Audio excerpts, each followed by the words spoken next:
నమస్తే Nandevi, welcome to story board. America అధ్యక్షుడు Trump కు కోర్టుల్లో వరుసగా ఎదురు దెబ్బలు తగులుతున్నాయి. మొన్న H1B వీసా ఫీజు పెంపు విషయంలో చుక్కెదురైతే ఇప్పుడు జన్మతః పౌరసత్వం కేసులోనూ షాక్ తప్పలేదు. అంతకుముందు ఇష్టారాజ్యంగా విధించిన సుంకాలు కూడా చెల్లవని న్యాయస్థానాలు దిమ్మ తిరిగేలా తీర్పునిచ్చాయి. కానీ తనకు వ్యతిరేకంగా తీర్పులిచ్చిన జడ్జిలు తనను మాత్రమే కాకుండా మొత్తంగా దేశాన్నే బాధిస్తున్నారని ట్రంప్ విపరీత భాష్యం చెప్తున్నారు. మొత్తం మీద అధ్యక్షుడైన దగ్గర నుంచి తలతిక్క నిర్ణయాలతో అందరినీ వేపుకు తింటున్న ట్రంప్ను మరో 2.5 ఏళ్లు భరించక తప్పని దుస్థితి నెలకొంది.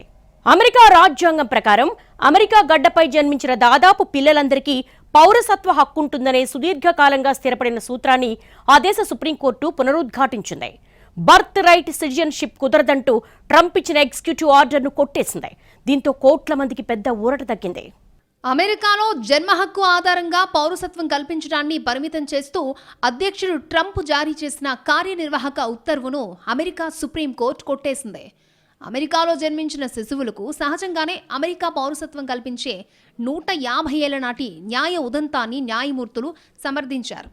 అంతకుముందు అమెరికాలో అక్రమంగా నివసిస్తున్న లేదా తాత్కాలిక వీసాలపై ఉన్న తల్లిదండ్రులకు జన్మనిచ్చిన శిశువులకు ఈ జన్మతః పౌరసత్వాన్ని నిలిపివేస్తూ ట్రంప్ కార్యనిర్వాహక సంస్థ ఉత్తర్వులు జారీ చేసింది. అమెరికాలో చట్టవిరుద్ధంగా లేదా తాత్కాలికంగా నివసిస్తున్న తల్లిదండ్రులకు జన్మించిన పిల్లలు అమెరికా రాజ్యాంగం ప్రకారం పుట్టుకతోనే పౌరులవుతారని America chief justice John Roberts స్పష్టం చేశారు. ఈ తీర్పులో ఆయన 14వ రాజ్యాంగ సవరణ చరిత్రను ప్రస్తావించారు.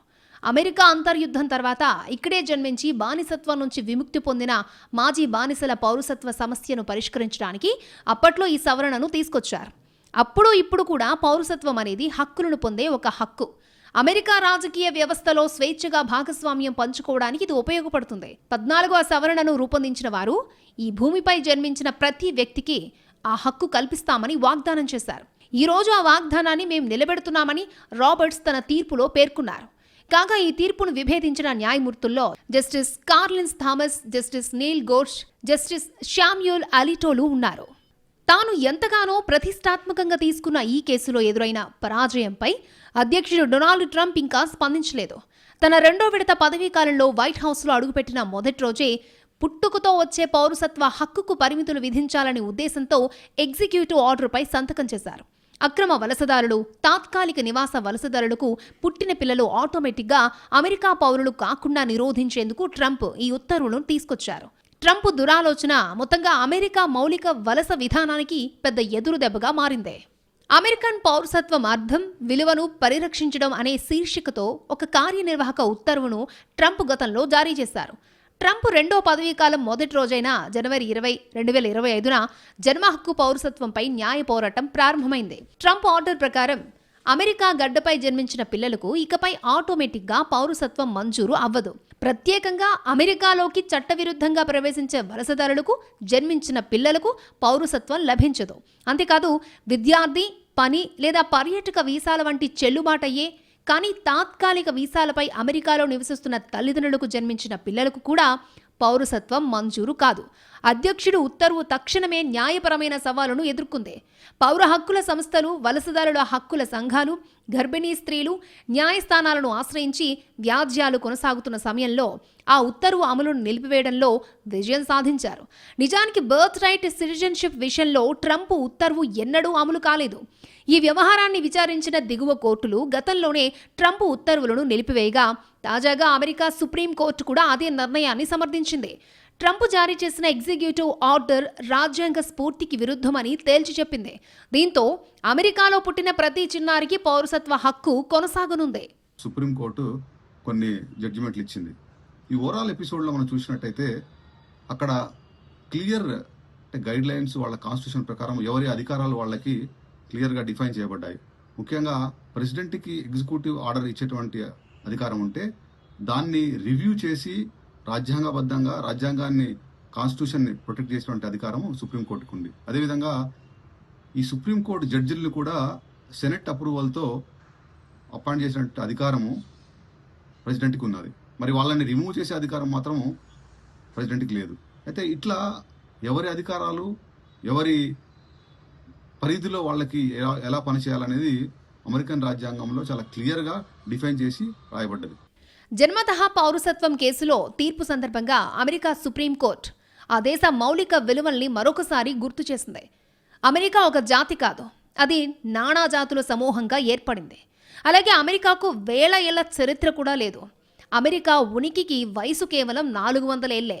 అలా చూసినప్పుడు అమెరికా ఎవరిది కాదు, భూమి మీద ఉన్న వారందరికీ అమెరికాలో సమాన అవకాశాలు కల్పిస్తామని ఆ దేశ రాజ్యాంగ నిర్మాతలు వాగ్దానం చేశారు. అందుకు అనుగుణంగానే అమెరికా రాజ్యాంగం రూపొందింది. అందుకే అమెరికా అవకాశాల స్వర్గంగా పేరు తెచ్చుకుంది. మధ్యలో వలసదారులపై ఆంక్షలు, నియంత్రణలు, షరతులు కూడా అమెరికా కాంగ్రెస్ ఎప్పుడూ ఒప్పుకోలేదు. ఇంకా మాట్లాడితే ఏ రూపంలో అయినా అమెరికన్లకు, వలసదారులకు తేడా చూపించే ఏ రకమైన విధానాన్ని అమెరికా ఒప్పుకోలేదు. అలాంటి ఘన వారసత్వం ఉన్న అమెరికాకు ఇప్పుడు ట్రంప్ లాంటి తలతిక్క అధ్యక్షుడు వచ్చారు. అసలైన అమెరికా అంటే అర్థం చేసుకోలేని ట్రంప్ అమెరికన్లపై జాతుల భేదాన్ని, వర్ణ వివక్ష లాంటి అనాగరిక విధానాల్ని రుద్దడానికి తీవ్ర ప్రయత్నాలు చేస్తున్నారు. పైగా వీటన్నిటికీ అమెరికాకు సంబంధమే లేని జాతీయవాదం ముసిగేసి ఎన్నికల అజెండాలో ఇచ్చిన హామీల ప్రకారం వరుసగా వివాదాస్పద నిర్ణయాలు తీసుకుంటూ వచ్చారు. దీంతో ఎక్కడికక్కడ ట్రంప్ దూకుడుకు కోర్టులు అడ్డుకట్ట వేస్తూ వచ్చాయి. అసలు అమెరికా కోర్టులు ఇంత క్రియాశీలకంగా లేకపోతే ఈ పాటికి ట్రంప్ అమెరికాను ఏం చేసేవారోనని అమెరికన్లు తల్లడిల్లుతున్నారు. అమెరికా రాజ్యాంగంలోని 14వ సవరణలోని సిటిజన్షిప్ క్లాజ్ని కూడా సుప్రీంకోర్టు ప్రస్తావించింది. అమెరికాలో చట్టవిరుద్ధంగా లేదా తాత్కాలికంగా నివసిస్తున్న విదేశీయుల పిల్లలు, అక్కడ జన్మించిన వారికి కూడా జన్మతః పౌరసత్వం వర్తిస్తుందని స్పష్టం చేసింది. అంతేకాదు, గతంలో ఇచ్చిన United State versus Wong Kim Ark case తీర్పును కూడా ఆధారంగా తీసుకుంది. ఆ తీర్పులో విదేశీ తల్లిదండ్రులకు అమెరికాలో జన్మించిన పిల్లలకు పౌరసత్వ హక్కు ఉంటుందని ఇప్పటికే తేల్చి చెప్పింది. ఈ తీర్పుతో ట్రంప్ ప్రభుత్వం ముందుకు తెచ్చిన వలస విధానానికి గట్టి ఎదురుదెబ్బ తగిలినట్లయింది. అక్రమ వలసలను అరికట్టడం, బర్త్ టూరిజంకు ముగింపు పలకడం తన 2వ విడత పాలనలో ప్రధాన లక్ష్యమని ట్రంప్ పలుమార్లు ప్రకటించారు. అమెరికాకొచ్చి పిల్లలకు జన్మనిచ్చి పౌరసత్వం పొందే విధానాన్ని నిలిపివేయాలన్నదే తన ఉద్దేశమని ఆయన గతంలో స్పష్టం చేశారు.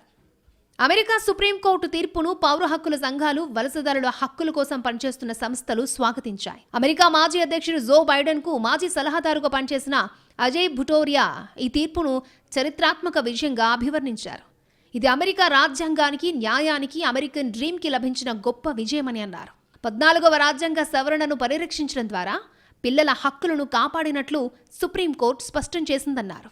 దక్షిణాసియా దేశాల నుంచి వెళ్లిన వలస కుటుంబాలు సహా కోట్లాది మంది వలసదారులు అమెరికా ఆర్థిక వ్యవస్థ, సంస్కృతి, సామాజిక అభివృద్ధికి విశేషంగా తోడ్పడ్డారనేది కాదనలేని సత్యం. ఆధునిక అమెరికా 250 ఏళ్ల ప్రయాణాన్ని పూర్తి చేసుకునే వేళ ఈ తీర్పు దేశ రాజ్యాంగ విలువలను మరొకసారి బలపరిచిందన్నారు. తల్లిదండ్రుల వలస హోదా కారణంగా పిల్లల భవిష్యత్తు నిర్ణయించబడదని, అమెరికా సమానవకాశాల దేశంగానే కొనసాగుతుందని వ్యాఖ్యానించారు. మరోవైపు ట్రంప్ ప్రభుత్వం తరపున న్యాయవాదులు 14వ సవరణను వేరే కోణంలో అర్థం చేసుకోవాలని కోర్టును కోరారు. అమెరికాలో శాశ్వతంగా నివసించే ఉద్దేశం ఉన్నవారికే జన్మతః పౌరసత్వం వర్తించాలని వాదించారు. అయితే సుప్రీంకోర్టు ఆ వాదనను అంగీకరించలేదు. రాజ్యాంగ స్ఫూర్తి ప్రకారం అమెరికాలో జన్మించిన ప్రతి వ్యక్తికి పౌరసత్వ హక్కు వర్తిస్తుందని తేల్చి చెప్పింది. ట్రంప్ విధానాలు తొలి నుంచి అమెరికా మౌలిక సూత్రాలకు విరుద్ధంగానే ఉన్నాయి. అంతేకాకుండా అగ్రరాజ్య భవిష్యత్తును ప్రశ్నార్థకం చేస్తూ ఏకంగా దేశ ఉనికికే ముప్పు తెచ్చేవిగా ఉంటున్నాయి. ఈ కారణంగానే ఎప్పటికప్పుడు కోర్టులు సమయానుకూలంగా ట్రంప్ ముందరికాళ్లకు బంధాలేస్తూ వచ్చాయి. కానీ చివరకు తనకు నచ్చని తీర్పులిచ్చిన జడ్జిలను కూడా విమర్శిస్తున్న ట్రంప్ తాను పట్టిన కుందేటికి 3 కాళ్లన్నట్టుగా ఉంటున్నారు. అమెరికాలో ట్రంప్ తీసుకున్న పలు వివాదాస్పద నిర్ణయాలకు కోర్టుల ఎదురుదెబ్బలు తగిలాయి. ముఖ్యంగా వలసలు, వీసాలు మరియు పౌరసత్వానికి సంబంధించి ట్రంప్ జారీ చేసిన కార్యనిర్వాహక ఉత్తర్వులను ఫెడరల్ కోర్టులు, సుప్రీంకోర్టు రాజ్యాంగం విరుద్ధంగా ప్రకటించి కొట్టిపారేశాయి. H-1B వీసా దరఖాస్తు ఫీజును ఏకంగా $1,00,000 పెంచుతూ ట్రంప్ ప్రభుత్వం తీసుకున్న నిర్ణయాన్ని ఫెడరల్ కోర్టు చట్ట విరుద్ధమని తేల్చి చెప్పింది. ట్రంప్ తన అధికారాలను విస్తరిస్తూ ఫెడరల్ బోర్డుల సభ్యులను తొలగించడంపై అభ్యంతరాలు వ్యక్తమయ్యాయి. ట్రంప్ ప్రభుత్వ పాలసీలు, ఫెడరల్ సంస్థల విధి విధానాలపై వివిధ కోర్టులు వందలాది కేసులు విచారించి తీవ్ర విమర్శలు గుప్పించాయి. చివరకు వాణిజ్య సుంకాలు, విదేశీ విద్యార్థులపై కఠినమైన ఆంక్షల్ని కూడా కోర్టులు తప్పుబట్టాయి. అమెరికా అధ్యక్షుడు సర్వాధికారి కాదని తేల్చి చెప్పాయి. కానీ ఈ తీర్పులపై ట్రంప్ తీవ్ర అసంతృప్తిని వ్యక్తం చేస్తూ జడ్జిల నిర్ణయాలు దేశాన్ని బాధపెడుతున్నాయని బహిరంగంగానే విమర్శించారు. H-1B వీసా ఫీజును $1,00,000 నిర్ణయించడాన్ని ఫెడరల్ కోర్టు చట్టవిరుద్ధంగా ప్రకటించడంపై అమెరికా అధ్యక్షుడు ట్రంప్ తప్పుపట్టారు. ఇటువంటి నిర్ణయాలు దేశాన్ని బాధపెడతాయని స్పష్టం చేశారు. అమెరికా అంటేనే వలసల దేశం. వలసదారుల అవసరాన్ని గుర్తించిన అమెరికా రాజ్యాంగ నిర్మాతలు మరే దేశంలో లేని విధంగా వలసదారుల్ని 2 చేతులా ఆహ్వానించారు. వారిపై వివక్ష చూపడం, అవమానించడం ఎప్పటికీ చేయకూడదని నిర్దేశించారు. ఆ తర్వాత కూడా వలసదారులకు ఆంక్షలు పెట్టాలనే చర్చ వచ్చినా అమెరికా కాంగ్రెస్ ఆ ప్రతిపాదన తిరస్కరించింది. ఇలా వలసదారుల్ని అక్కున చేర్చుకున్న చరిత్ర ఉన్న అమెరికాకు ట్రంప్ లాంటి అధ్యక్షుడు వస్తారని ఎవరు అనుకునుండరు. సంక్షోభాలు, యుద్ధాలు, అశాంతి, కష్టాలున్న ఏ దేశం నుంచైనా ఎవరైనా వచ్చి అమెరికాలో స్థిరపడొచ్చు. అలాగే శాంతియుతంగా ఉన్న దేశాల నుంచి కూడా విద్య, ఉద్యోగం, వ్యాపారం కోసం ఎవరైనా అమెరికాకు రావచ్చు. అక్కడే సెటిల్ కావచ్చు. అక్కడ వారిపై ఎలాంటి వివక్ష ఉండదు. మొన్నటి వరకు అమెరికా అలాగే ఉంది. అందుకే అవకాశాల స్వర్గం అనే పేరు తెచ్చుకుంది. కానీ ట్రంప్ వైట్ హౌస్లో అడుగుపెట్టాక సీను మారింది. మొదటి అడుగే వలసదారులకు వ్యతిరేకంగా వేసిన ట్రంప్ అక్రమ వలసదారులే టార్గెట్ అని చెప్పి వలసదారులందరిలోనూ గుబులు పుట్టించారు. ఎక్కడి వారక్కడే గప్చుప్ అన్నట్టుగా అమెరికా నుంచి స్వదేశాలకు వెళ్లాల్సిన వారిని, మిగతా దేశాల నుంచి యుఎస్ రావాలనుకున్న వారిని తనిఖీల పేరుతో విసిగిస్తూ ఎక్కడి వారక్కడే ఆగిపోయేలా చేశారు. చివరకు అన్ని డాక్యుమెంట్లు పక్కాగా ఉన్నవారు కూడా విదేశీ ప్రయాణాలకు వెనకాడుతున్నారంటే ట్రంప్ అరాచకం ఏ రేంజ్లో ఉందో అర్థం చేసుకోవచ్చు. వలసదారుల్ని వేటాడి మరి వేధిస్తున్న ట్రంప్ యంత్రాంగం చాలా చోట్ల అమానవీయంగా వ్యవహరించింది. దీంతో పెద్ద సంఖ్యలో కోర్టు కేసులు దాఖలయ్యాయి. చివరకు న్యాయస్థానాలు జోక్యం చేసుకుని మొట్టికాయలు వేశాక కానీ ట్రంప్ కాస్త తగ్గలేదు. అయినా సరే ఏదో రకంగా వలసదారుల్ని ఇబ్బంది పెట్టే పనులు ఆపలేదు.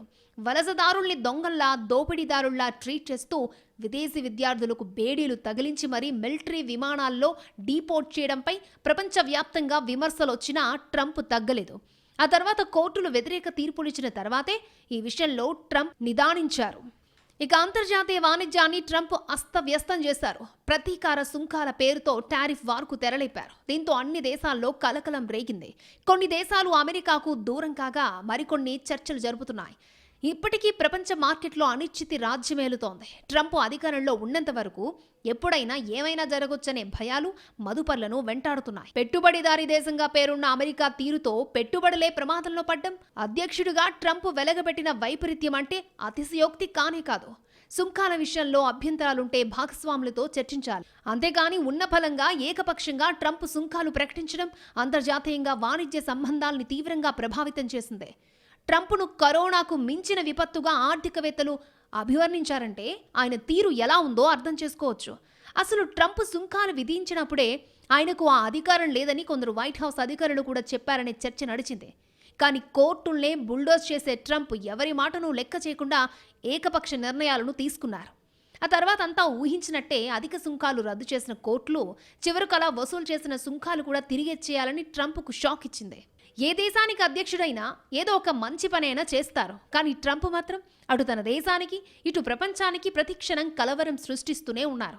ఎవరో ఒకరిని ఇబ్బంది పెడుతూ నిర్ణయాలు తీసుకోవడం, అదేమంటే అమెరికా మంచి కోసమే అని కలరివ్వడం ట్రంప్కు పరిపాటిగా మారింది. చివరకు కోర్టుల్లో వరుస దెబ్బలు తగులుతున్నా దేశ క్షేమం కోసం తాను అవమానాలు భరిస్తున్నానని చెప్పుకుంటూ తిరుగుతున్నారు. ఈ ట్రంప్తో ఎలా వేగాలని సలహాదారులు కూడా తలలు పట్టుకునే ఉంది ఆయన తీరు.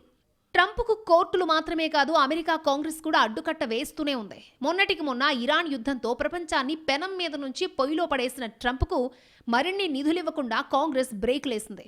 చివరకు ట్రంప్ బ్లాక్మెయిల్లను కూడా బేఖాతరు చేసింది. కాంగ్రెస్లో ప్రతిపక్ష డెమోక్రాట్లతో పాటు కొందరు రిపబ్లికన్లు సైతం ట్రంప్ యుద్ధ నిర్ణయాన్ని తీవ్రంగా వ్యతిరేకించారు. దీంతో ఓ దశలో కాంగ్రెస్లో తన మాటే చెల్లుబాటు అవుతుందని విర్రవీగిన ట్రంప్ తర్వాత తోకముడిచారు.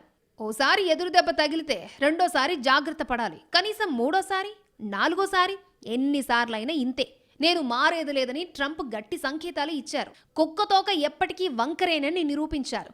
మొత్తం మీద ట్రంప్ ఎన్ని కబుర్లు చెప్పినా, ఎంత మాయ చేసినా చివరిగా ఆయన తీసుకునే నిర్ణయం మాత్రం అమెరికాకు చేటు చేయడం ఖాయమని అమెరికన్లు గట్టిగా ఫిక్స్ అయిపోయారు. కోరి తెచ్చుకున్నందుకు అనుభవించక తప్పదని నిట్టూరుస్తున్నారు. అమెరికా అధ్యక్షుడు ట్రంప్ తలతిక్క గురించి కొత్తగా చెప్పాల్సిందేమీ లేదు. ఇప్పటికే ఆ విషయం చాలాసార్లు నిరూపితమైంది. కానీ ట్రంప్ గండాన్ని మరో 2.5 ఏళ్లు భరించక తప్పదనే వాస్తవం అందరి గుండెల్లో గుబులు రేపుతోంది. అమెరికాకు అంతర్జాతీయ వివాదాలను పరిష్కరించే ప్రయత్నం చేసే దేశంగా పేరుంది. అలాగే అమెరికా చెబితే చాలా దేశాలు వినే పరిస్థితి ఉంది. అలాగే కొన్ని వివాదాల జోలికి పోకుండా అమెరికా నియంత్రించుకున్న దాఖలాలు ఉన్నాయి. ఇవన్నీ అమెరికా ట్రాక్ రికార్డ్స్.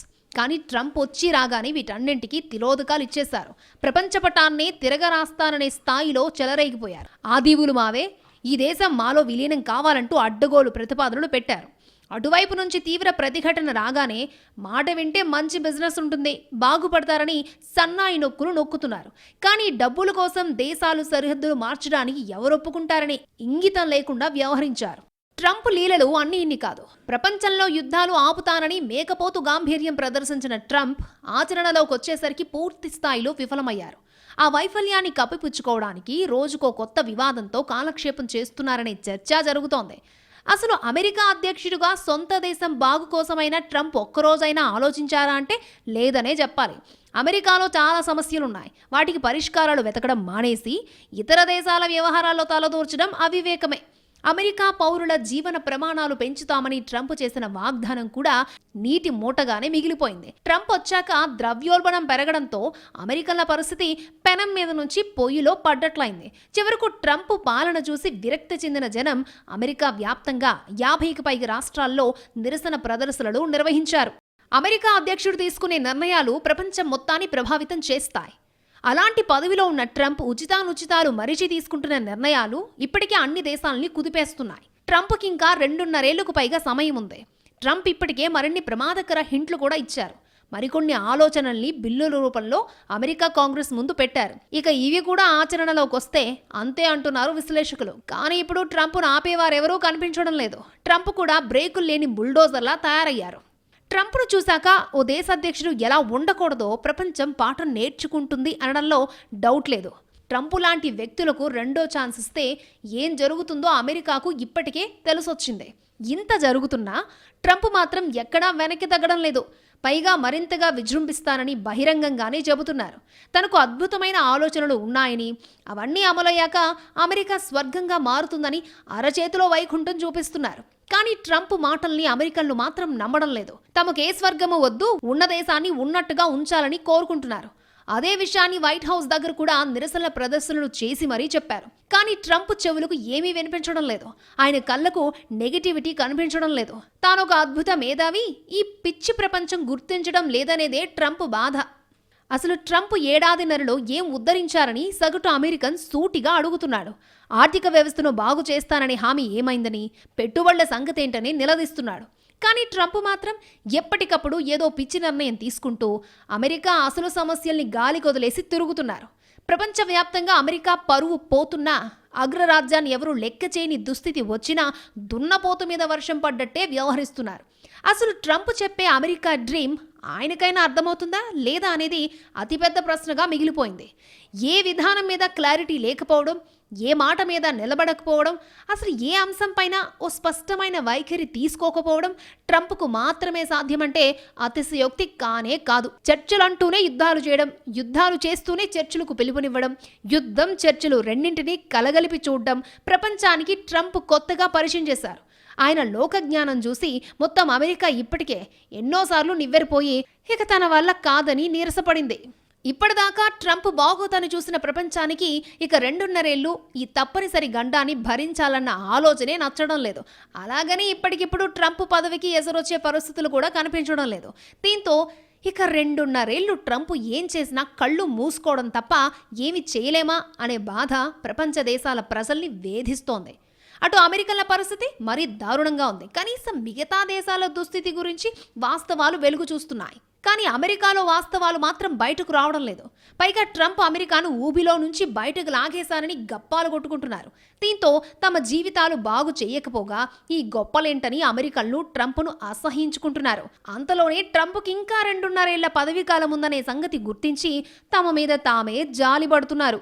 ఏతావాత ప్రపంచానికి పీడకలను మిగులుస్తున్న ట్రంప్ ఇంకా రాబోయే రోజుల్లో ఏం కొంపలు ముంచుతారోననే భయం సర్వత్రా కనిపిస్తోంది. ఉన్న సంక్షోభాలతోనే బాధపడుతున్న ప్రపంచానికి కొత్త సంక్షోభాలు కొని తెస్తున్న ట్రంప్ ముందు ముందు ఇంకా యుద్ధాలు సృష్టిస్తారా? ఆర్థిక వ్యవస్థతో మరింతగా బంతటాడతారా? ఇంకేదైనా ఊహించని నిర్ణయంతో ప్రపంచాన్ని ఉక్కిరిబిక్కిరి చేస్తారా అంటే ఇప్పుడే చెప్పడం కష్టం. ఎవరి ఊహలకు అందని ట్రంప్ గురించి, ఆయన తీసుకోబోయే నిర్ణయాల గురించి అంచనా వేయడం కూడా తప్పవుతుందేమో. ఎందుకంటే ఆ స్థాయిలో పైత్యానికి పరాకాష్ఠగా నిలిచిన ఘనత ట్రంప్ సొంతం.